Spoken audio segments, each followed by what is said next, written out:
Il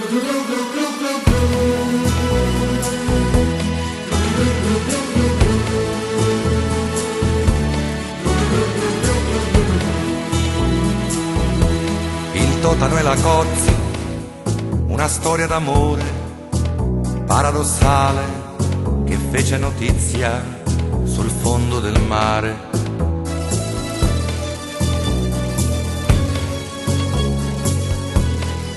Il totano era solo, non sapeva che fare, nel vascello spagnolo, il suo grande castello sul fondo del mare.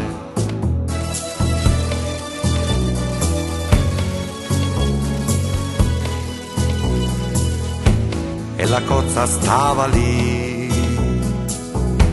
cameriera in un oblò, era nera ma sì. Quando il totano la guardò e nacque un amore multirazziale sul fondo del mare, fra le alghe di sale. Fu scandalo grande sul fondo del mare, quando lui fra le onde la volle sposare.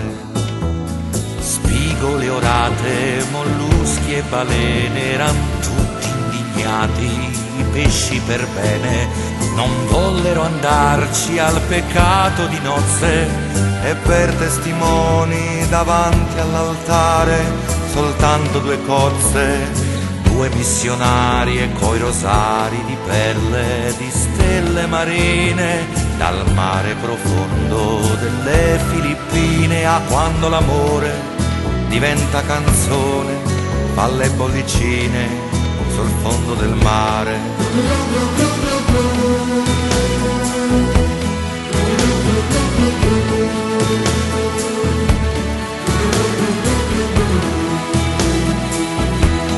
Il totano e la cozza sul fondo del mare non hanno paura, l'amore è certezza, l'amore è cultura, ma la stupidezza di un pescatore rapisce la cozza dal fondo del mare.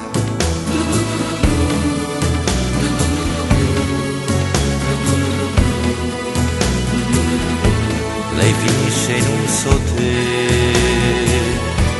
di una vecchia trattoria, ma si chiude dentro sé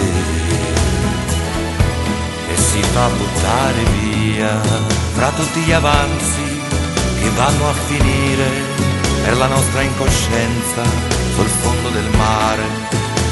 Il totano piange d'amore e di odio, col rito marino si cerca il suicidio e lega il suo collo ad un palloncino, un sasso al contrario che affonda nel cielo e prova morendo l'ebbrezza del volo. La cozza felice ritorna sul fondo, scordata dall'acqua bollente del mondo, ma quando si accorge che il totano è morto si fa avvelenare dall'acqua del porto.